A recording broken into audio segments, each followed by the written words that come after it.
Viimastel aastatel olen niimoodi jälginud sellist hõõguvat, pärast Donald Trumpi võimule tulekut sellist hõõguvat majandussõda Hiina ja USA vahel ja mis minu tähelepanek on olnud, et pigem suurimaks kaotajaks on olnud hoopis Euroopa, et mis näitab, ja kui me mõtleme näiteks Saksamaale, et kes omab suhteid mõlema riigiga, et näitab Euroopa, et Euroopa on pigem selline, ütleme, statist või selline kaasamängija, et suured tegijad on USA ja Hiina pool. Ja sellega seoses ongi mul hea meel tervitada Liisi Karindit, kes räägiks siis just sellest Aasiast ja selle võimu ülevõtmisest. Päev on olnud pikk ja muidugi teised on siin suurema osa rääkimisest teinud. Ja see tähendab seda ka, et mul on juba väga hea ettevalmistus antud oma presentatsiooni jaoks, mis siis vaatabki natuke see tõusva Aasia rolli maailmas. Ja kui nüüd öelda siin see sõna Aasia, siis ma ise muidugi ka muigasin, kui ma seda teemat vaatasin, siis ma olen olnud üks nendest kriitilistest inimestest, kes alati ütleb, et me ei saa rääkida Aasiast, et me peame rääkima ikkagi erinevatest riikidest Aasiast ja nüüd me vaatame väga siukselt üldistavalt Aasiat, USA'd ja Euroopat, et selles suhtes ma saan täiesti aru, kui keegi hakkab kriitiliselt kohe seda teemat juba sooviks kommenteerida.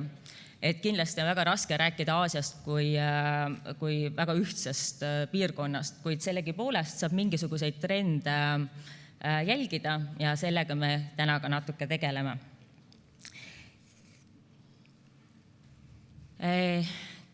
Olete kindlasti kuulnud ütlust, et kui Hiina aevastab. Ma praegu jätaks selle esimese poole peale, et ei lõpetava seda lauset selle slaidiga.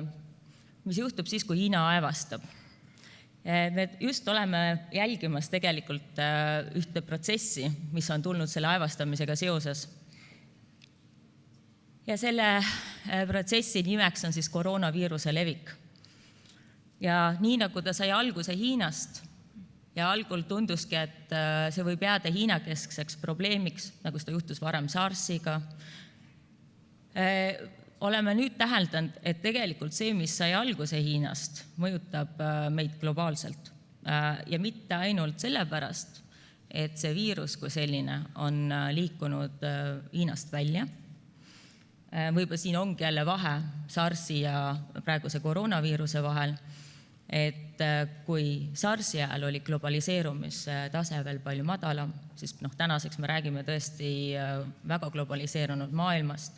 Seega on ka mitte ainult inimestel, või ütleme, et kaupadel, mõtetel, ideedel, infol, teadmistel, kontaktidel komme kiiremini liikuda, vaid täpselt nende inimestega koos liiguvad ka sellised pahaloomulikud asjad nagu viirused.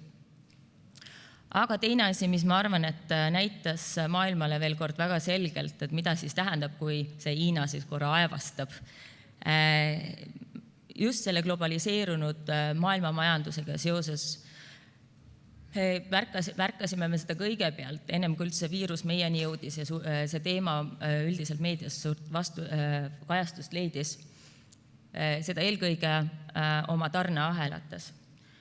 Hiina on olnud oma avanemis- ja reformimisperioodis saati maailmale nii-öelda tehaseks. See tähendab seda, et Hiinas toodetakse päris palju juba valmis tooted või neid osi, mis pärast lähevad teises piirkonnas lõpptoote tootmiseks. Ja tänaseks me teame, kui valusalt tegelikult puudutab selline löök, nagu nüüd koroonaviirus on Hiinas andnud tegelikult meie ettevõtlust ka mujal. Päris paljud kannatavad selle all, et nad ei saa kätte oma osi, mis Hiinas kuskil Wuhani provintsi on isolatsiooni jäänud. Ja samamoodi märkame ja arutame me, et kuidas nüüd mõjutab see meie tarbimisvõimalusi, meie majanduskasvu, ettevõtete heaolu, käekäiku. Ja me ei saa siin tegelikult täna enam vaadata ainult tarneahelate probleemi, vaid me räägime ka sellest, et jäävad ära Hiina turistid, väheneb reisimine. See tähendab seda, et siin kuuleme järjest, et kuidas lähevad lennundusettevõtted pankrotti, turismiettevõtlus kannatab, hotellid, kõik see pool. Nii et me näeme, et tegelikult see, kui Hiina aevastab, võib olla väga suure globaalse mõjuga ja mitte ainult ühes valdkonnas, vaid selle võivad olla mitmed teised mõjud. Samuti sai siin mainitud, et mis see majandus on, et see on väga palju seotud tegelikult ju inimeste subjektiivse arusaamaga, mis toimub maailmas ja millesse me usume. Hea näide on muidugi finantsturud, kes koheselt reageerivad selle peale, et tuleb mingi uus info või mingi uus ennustus või mingi uus areng. Ja kui me nüüd mõtleme, mulle meeldib eriti üks naljapilt, mida ma kahjuks ei jõudnud enam oma presentatsiooni integreerida, aga mis just ütlebki seda, et kui uudises öeldakse, et finantsturud langesid sellepärast, et tuli teavitus, et turud langevad.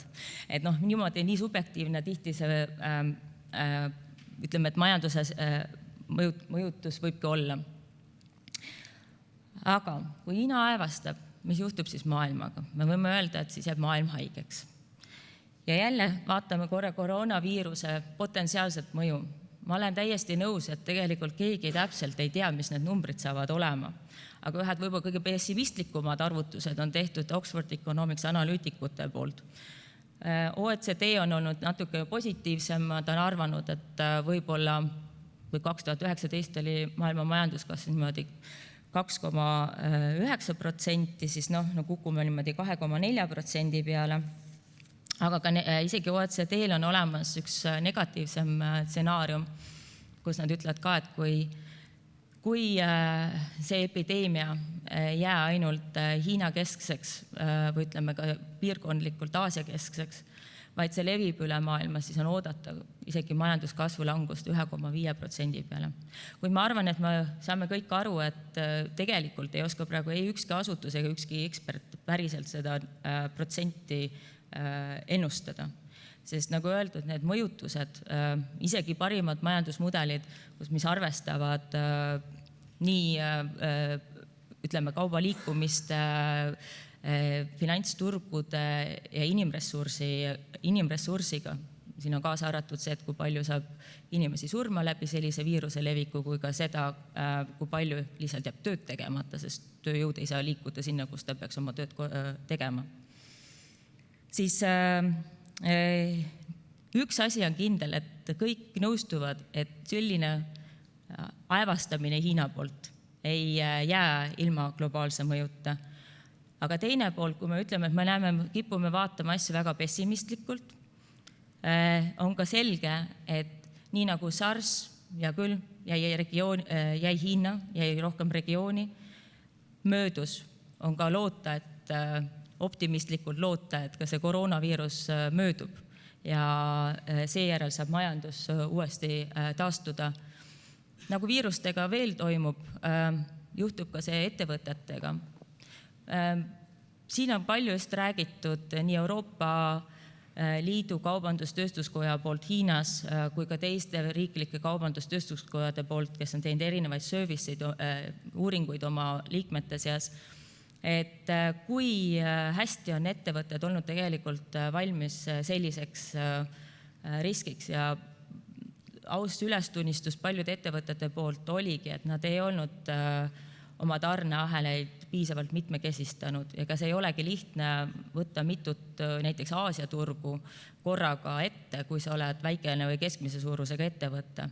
Et kergem seda on teha alati suurematel ettevõtetel või rahvusvahelistel korporatsioonidel.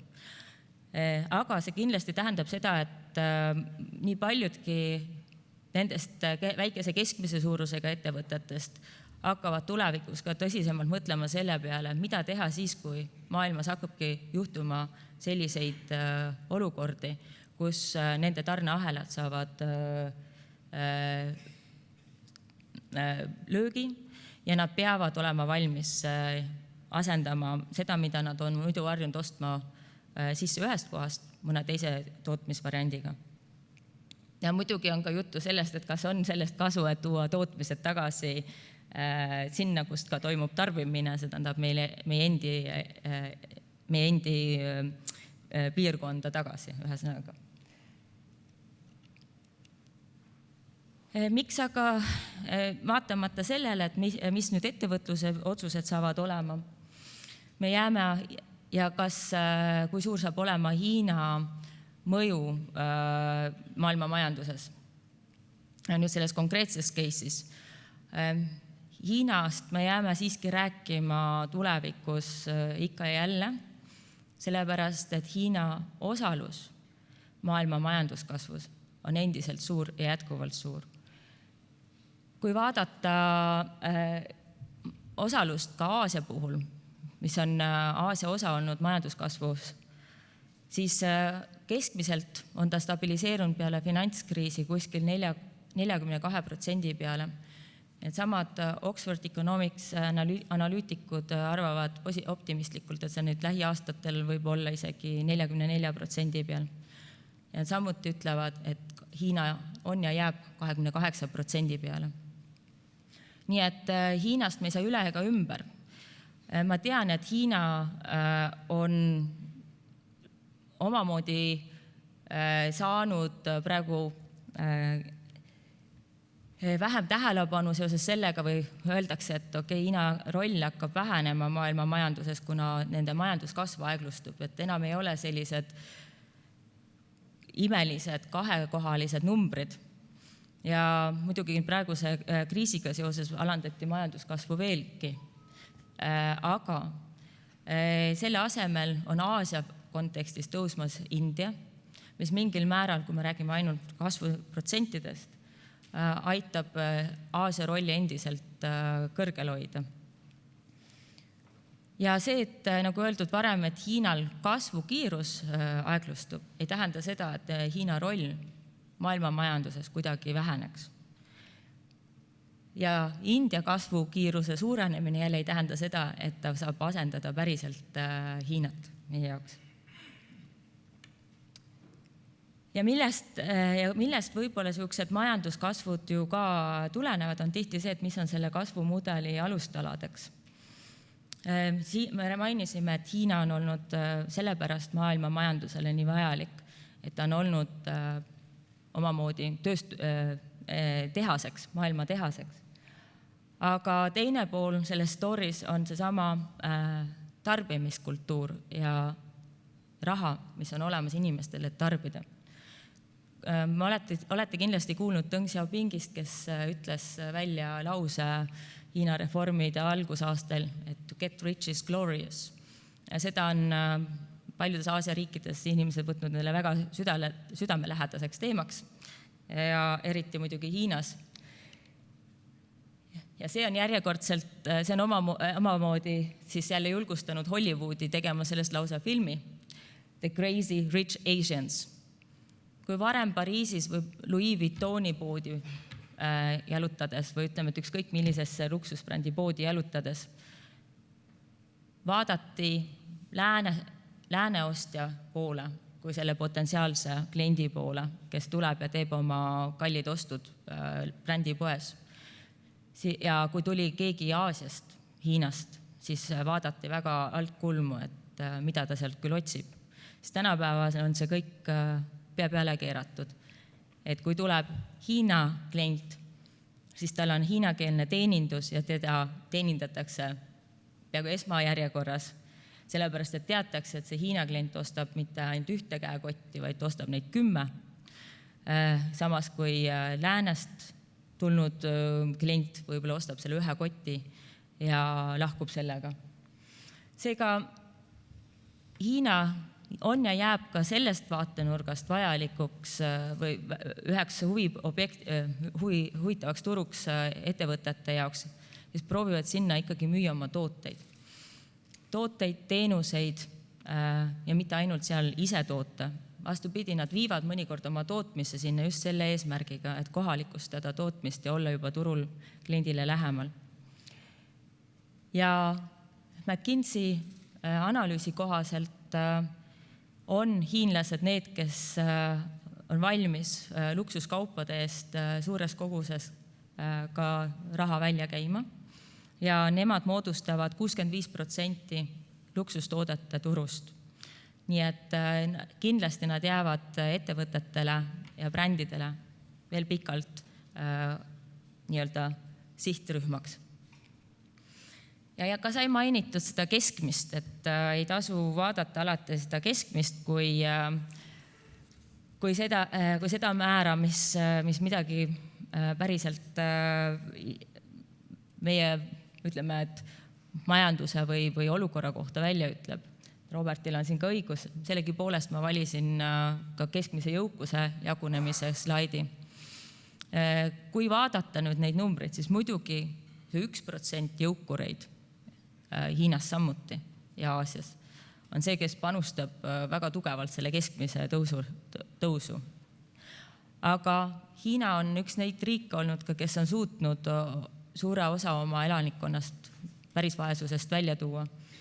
Ja Hiina on suutnud 20 aasta jooksul oma jõukust 10-kordistada, keskmist jõukust 10-kordistada, mis omamoodi, kui me vaatame ka veel mõju teistest Aasia riikides, mis samuti on olnud kiirelt kasvava trendiga, tähendab seda, et ka maailmas on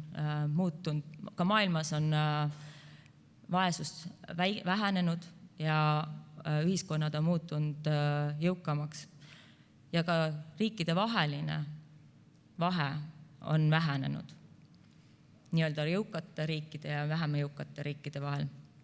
Ja võib-olla see on see sama teema, mida Rosling oma Factfulness raamatus ka mainis, et alati asjad ei olegi nii halvad, kui inimesed tahavad uskuda, et see on nagu üks näide sellest, kuidas tegelikult maailmas on asjad paranenud, vähemalt kui me vaatame üldist jõukuse taset. Mis muidugi ei tähenda seda täpselt, et ei oleks neid superjõukuri, neid crazy rich Asians ja siis teised, kes soovivad, et neil oleks piisavalt sissetulekut, et osta neid iPhone ja muid häid läänelikke või aasialikke tooteid. Ja sellepärast muidugi, mida eelkõige vaadatakse, ei olegi nende, kust luksusbrändi omanik ei ole esindaja, et tegelikult keskendutakse eelkõige keskmise sissetulekuga segmendile. Ja siingi on Aasial oma positiivne lugu rääkida. Võib-olla ongi, et kui Euroopas kipume meie vaatama, et me oleme harjunud oma elatustasemega ja meil on subjektiivne arusaam, et elu läheb järjest halvemaks, siis Aasias on optimismi palju, sest nemad näevad, kuidas neil ainult elu paraneb. Nii et võib-olla see on ka niisugune perspektiivi küsimus ja see paraneb ka tänu sellele, et nad tõesti kasvavad keskklassi arvelt just. Keskmise ja ütleme, tarbijate seisukohalt neil tekib järjest rohkem võimalust osta igasuguseid kaupu ja tarbida teenuseid, mida nad ennem pole saanud tarbida. Ja seepärast jääb ka Aasia tahes-tahtmata, nagu öeldud, ekspordi või isegi seal tootmise jaoks vajalikuks piirkonnaks. Ja nagu näha, Brookings on arvestanud, et aastaks 2030 võib olla isegi 2/3 maailma keskklassist Aasias. Ja siingi on näha, et üks riik, kus väga kiirelt keskklass kasvab, on Hiina.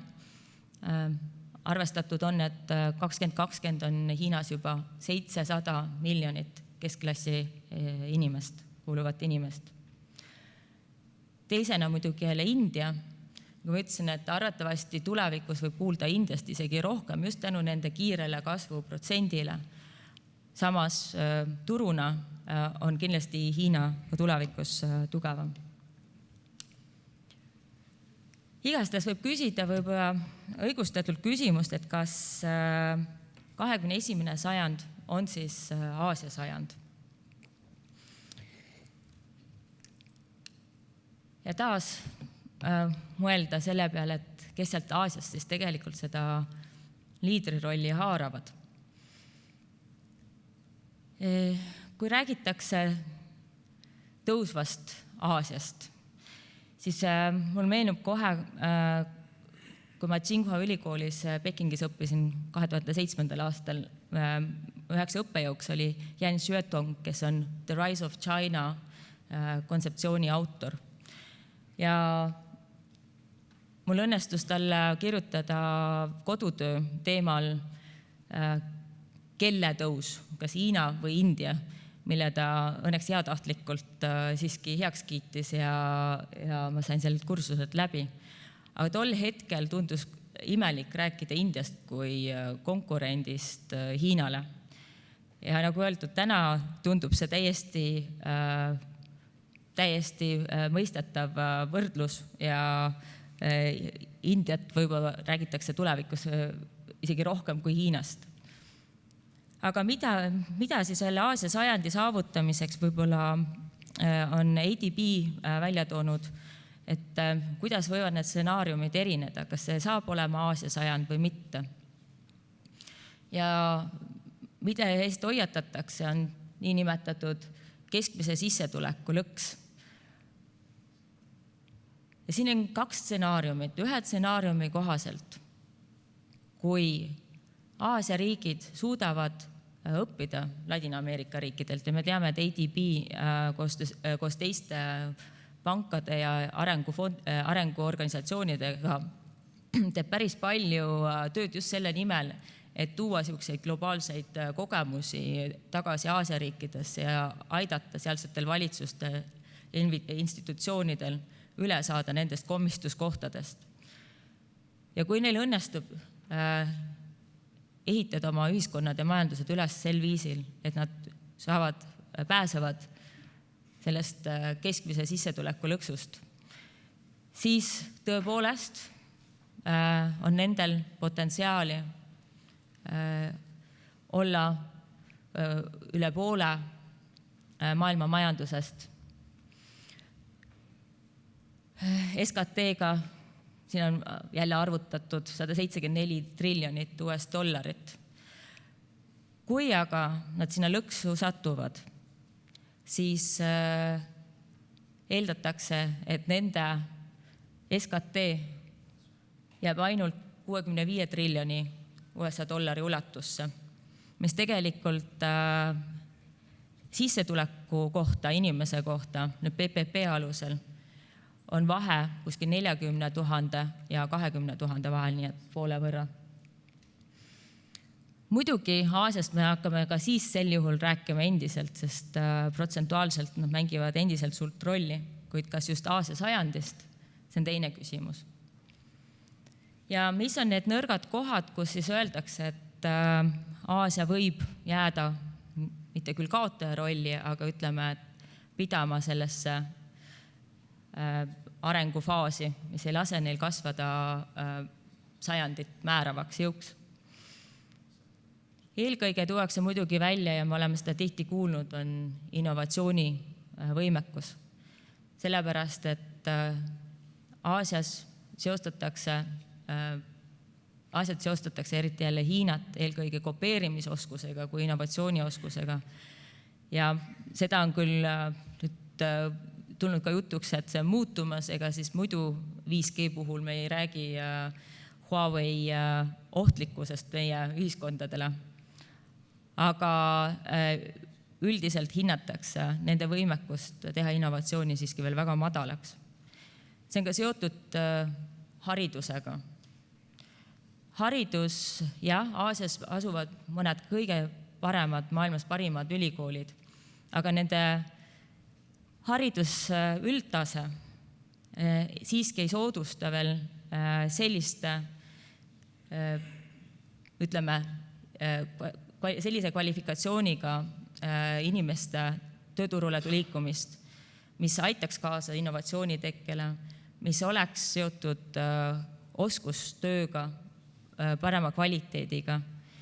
Ja seetõttu muidugi räägitakse ka institutsioonide nõrkusest, mis peaksid aitama ka haridussüsteemi muutmist. Samuti räägitakse palju infrastruktuurist. Me siin arutasime samuti energeetika teemat. See on üks teema, kus nii tööstus kui suurlinnad, ükskõik mis ettevõtlussort, vajab alati energiat oma töö korraldamiseks, kas energiainfrastruktuur on piisavalt hea, samamoodi taristu transpordi korraldamiseks. Samuti ADB ja teised organisatsioonid on väga palju üle viimaste aastakümnete juba panustanud Aasias just infrastruktuuri parandamiseks, kuid siiski on seal veel vajakajäämine suur. Ja sellest sõltubki väga palju, kui Aasia suudab neid vajakajäämisi parandada, siis on ka neil võimalus saavutada staatus, et nad on selle 21. sajandi nii-öelda liidrid. Aga optimistlikult lõpetades ütleme niimoodi, et vaatame ikkagi seda positiivset stsenaariumit, et kui Aasia jätkab oma kasvu sellise tempoga, olgu see siis juhitud India poolt või teiste riikide poolt, kes kuuluvad nii-öelda 7% klubisse, 7% pidi olema maagiline number, mille najal majandused saavad kahekordistuda 10 aasta jooksul. Ja sinna kuuluvad kindlasti India. Siis tegelikult võib oodata, et Aasia määrab tulevikus ka meie elu siin väga palju, veelgi rohkem, kui ta täna seda teeb. Ja võib-olla ongi küsimus, et mida saab siis teha selleks, et olla valmis. Et kui me küsime tänasel konverentsil päris palju, et mida siis saab teha selleks, et olla valmis, mida kindlasti tasub teha, on Aasiaga lähemalt tutvuda ja kindlasti detailsemalt, kui tänane ettekanne seda teemat siin käsitles.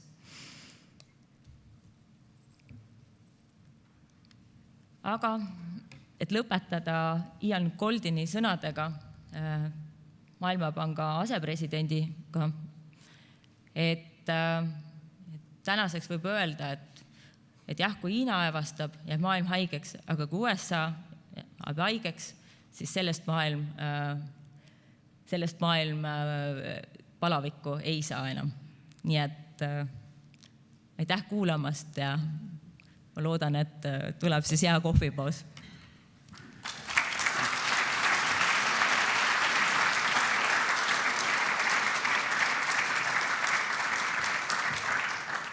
Ma küsin veel enne, kui kohvipausil lähme ühe küsimuse, et seda kõike kuulates hakkasin mõtlema, et kuidas hiinlased ise enda jaoks seda majanduslikku edu mõtestavad, et meie jaoks on siin, me mõtleme, majandus on üks pool, eks me mõtleme vabadused, me mõtleme loodus, me mõtleme, ma ei tea, eesti keel, mõtleme kultuur, et kuidas nemad seda kasvu enda jaoks mõtestavad?